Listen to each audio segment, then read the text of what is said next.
like to thank y'all for pausing y'all life to play this video. I also like to thank y'all for the views, the comments, the likes from the last On My Mind Monday. I am the guest for this week for the On My Mind Monday. My name is Shanae.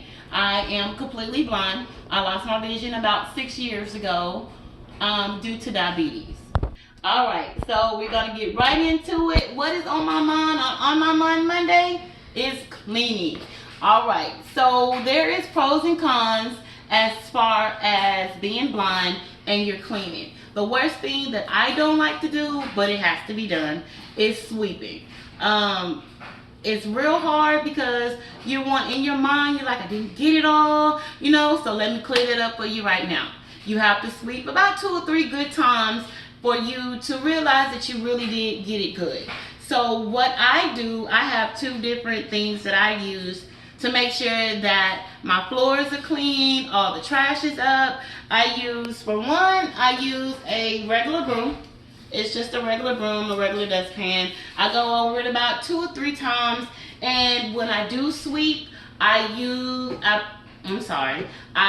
sweep it into a corner, or I sweep it into a closed area where I know all the trash is there. And I use the dustpan and the broom and sweep it up. Now after I do that, I use this other thing, and it's called a Swiffer. Now you see it together, but it's not, when you buy it, it's not put together. So it's not that hard to put it together. There's little snaps on it, and you click it on, and then I will turn it around to put the dry Swiffers on. Now for people that are visually impaired or blind, the dry Swiffers will come in a box, a little container like this, and they look like this. Hold on, it's giving me a little problems right now, but let me show it to you so you'll know what it is. So it's like a little dry rag, and you put it on the Swiffer.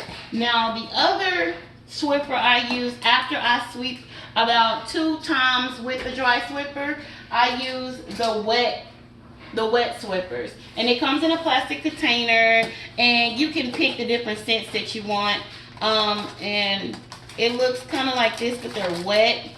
I don't know if you can see it real good. I don't want to pull it out because they are wet. They kind of look like that. And then I put it on the Swiffer mop, and I go over that about 2-3 good times just to make sure that everything is all clean and everything like that. Now as far as cleaning on the counters, I really have to do it thoroughly because my spouse, when he cooks, he's a messy cooker, but I mean that's another thing. Dealing with visually impaired people or blind people is that you really don't know how big your mess is until you're actually done. So with that, I use a dish rag with soap and water, and I wipe down the counters, I wipe down the stove about 2-3 times, and then I get a Clorox wipe or a Lysol wipe, and I go over the counters, I wipe off my microwave, I wipe off my stove, and wipe off all my counters, wipe off my kitchen table, and things like that. So let me tell you, you might not think that you can't do it, but you can. I promise you, it's not that hard. I went to Chris Cole, so they taught me all the little tricks and the little trades, but I promise you, you can do it. That was On My Mind Monday. I want to thank you again for pausing your life to listen to this video. Hashtag Blind Leading the Blind. Hashtag On My Mind Monday. Keep it forward, keep it positive, keep it safe.